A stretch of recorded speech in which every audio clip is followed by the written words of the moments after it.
Hey yo everyone, it's me.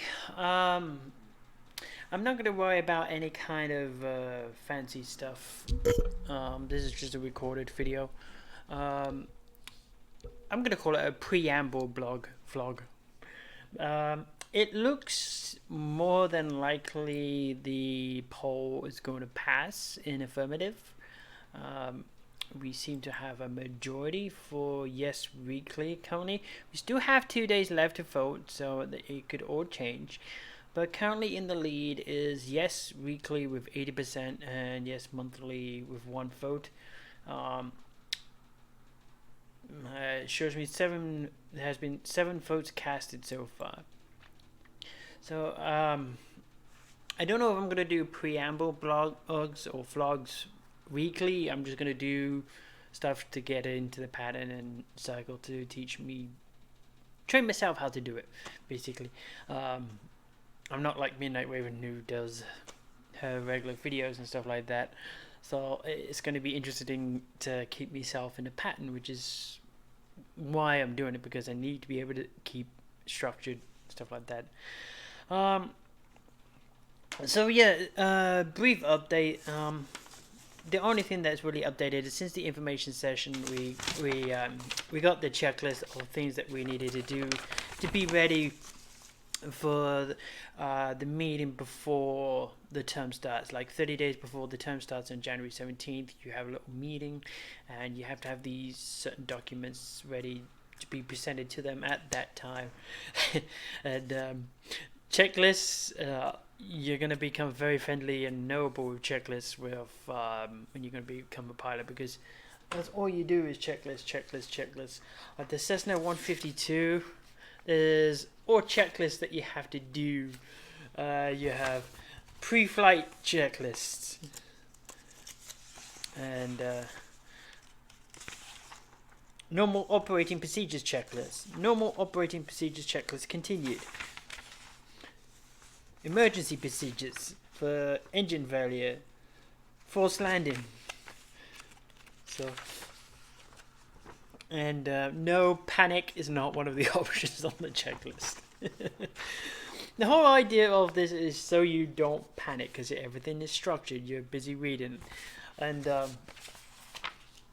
so when you go to an information session like that, they give you something like this. I've heard they give you this.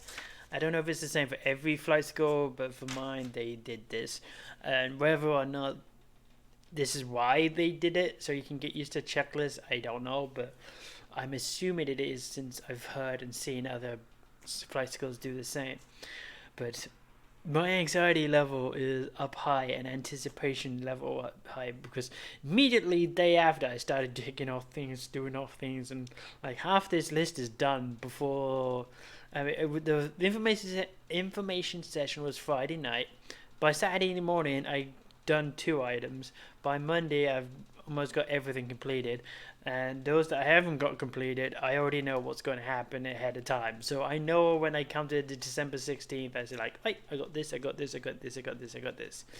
Um, so I have to get the TSA approval, which was done. I had to fill that application on TSA website. I did that. I got the provider's approval. Provider approval means the flight school. They know who you are. They accepted my application. They approved it, and the payment's being processed. Apparently, it takes 5 days for them to process a payment. Um, it's an ACH process payment. I hate them. They're not. I mean, that's one of the things that bugs me about the US banking system. You're 10 years behind. Like, if you do a debit transaction, they take, in England at least, or my English account, they take the money away or make it so that money is not available to spend as soon as you make the transaction. Even if it's still pending, or technically the money's still in your account, you don't see that money. You can't access it. You can't accidentally spend it. So it bugs me, because when I do it here, I think they've already taken the money out, and I've made mistakes before. Um, so I purposely left extra money in my account, so when they have the 5 days is up, it should process the payment. If not, I have the money on the in the account, so I can just pay it with a card. They made me pay with a ACH the first time, credit card the second time. The renter's insurance, I got that taken care of already. I have a quote. They gave us 3 references, like 3 different referral sites to try. I looked at 2 of them. One looked very, how shall I say? They didn't look professional enough. Like if you're going off by their website and the quality of the website as a reputable business, it looked like someone out of high school just put together, or someone that doesn't know what they're doing.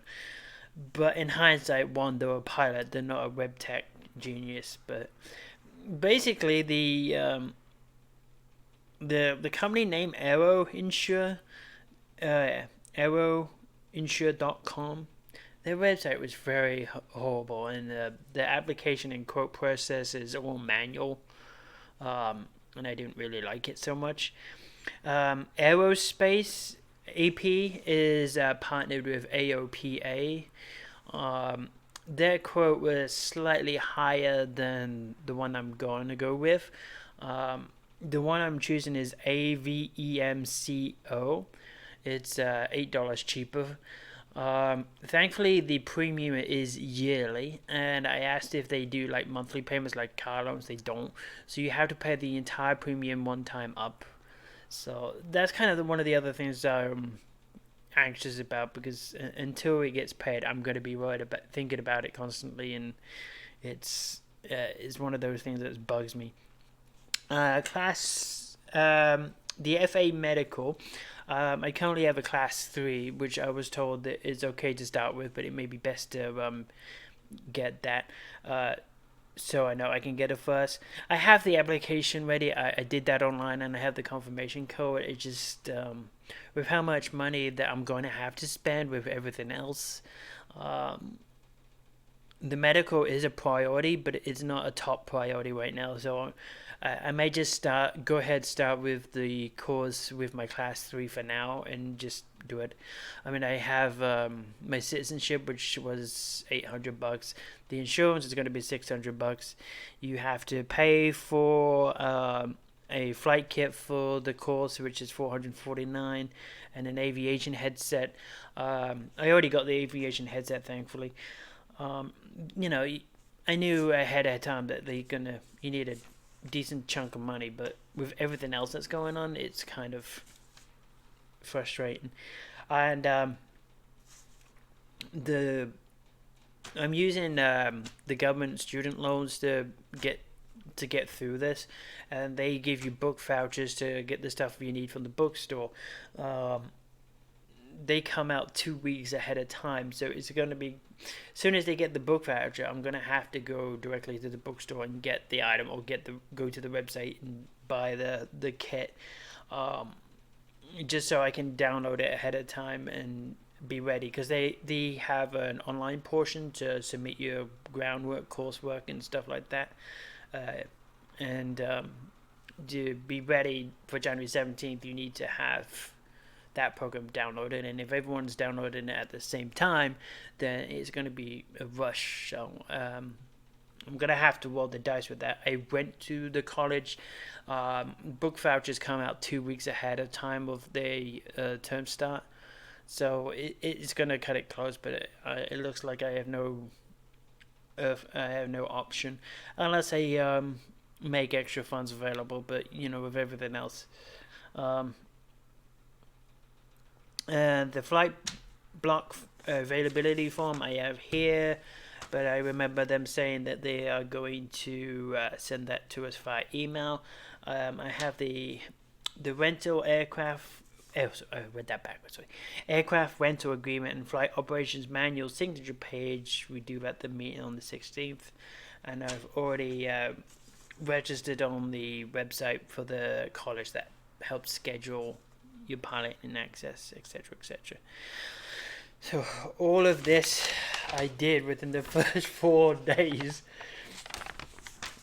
So I mean, it's only Wednesday now, and I'm already sufficiently done and it's only what, November the 13th, and the meeting isn't until December the 16th. The biggest problem that's going to be is the TSA, because that takes 5 weeks ahead of time. You got to process the payment. I've got to wait for them to send me an email to say I can go get my fingerprints. Then the fun part of where do I go, because it says local law enforcement. Let me see if I can bring that up, because I kind of find that funny.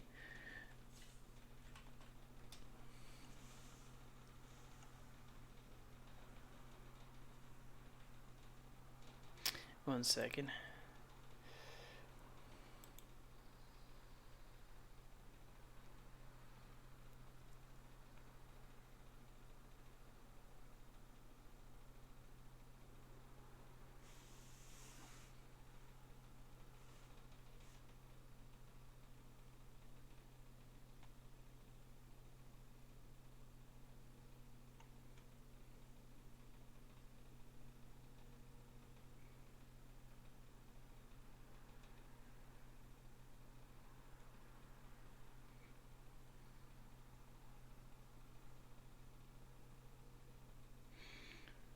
Okay, one second. I'm just looking.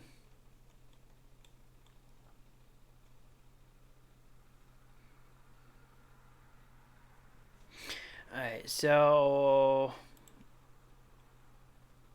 display capture. Okay, so this is where it says how can a candidate obtain a fingerprinting services from a U.S. federal, state, or local law enforcement agency. A candidate may also be fingerprinted by or under the supervision of a U.S. federal, state, or local law enforcement agency. When using a law enforcement office, the following steps and guidelines must be adhered to exactly. These requirements ensure the validity of fingerprints submitted to the AFSP.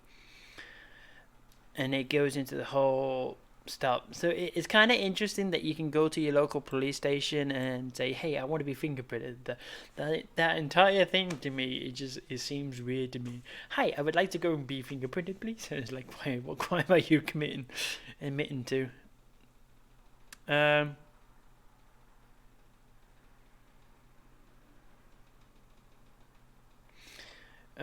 So yeah, that's the key thing. You're also responsible for scheduling the appointment with the law enforcement.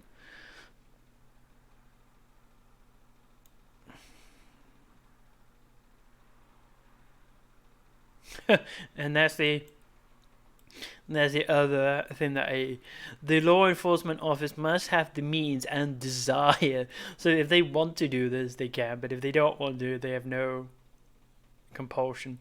And desire to collect ink prints for this program.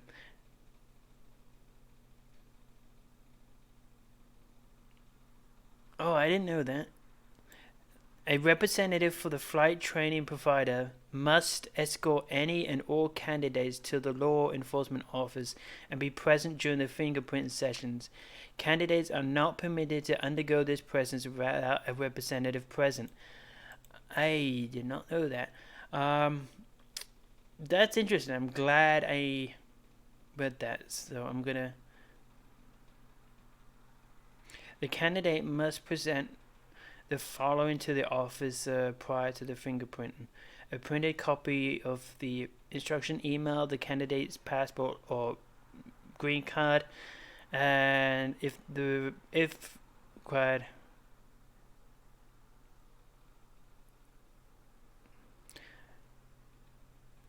2 fingerprint cards, and a prepaid shipping envelope, traceable means only, such as FedEx, UPS, next day, etc.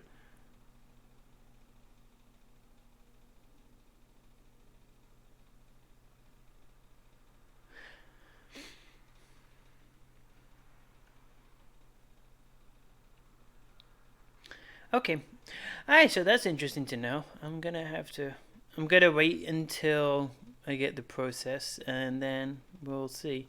Alright, That's really interesting to know. I'm glad I looked at this because I didn't know. I didn't know that. But okay, so yeah, that's something else that I didn't even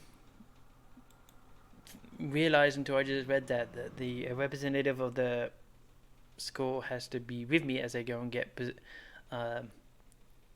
fingerprinted. That's going to be interesting. It doesn't say it costs money to do it too. It just means the instructor has to come with me. I wonder if they can actually do it at the college. I don't know. We'll see. Okay, so I'm gonna go ahead and end this here and upload the video to Ublows. So yeah, these until the term actually starts, I would consider these a preamble vlog. I'm not gonna worry about intros or anything like that until it comes closer to the time of the start. Once I know for sure I'm going to start. Alright, I will catch you later.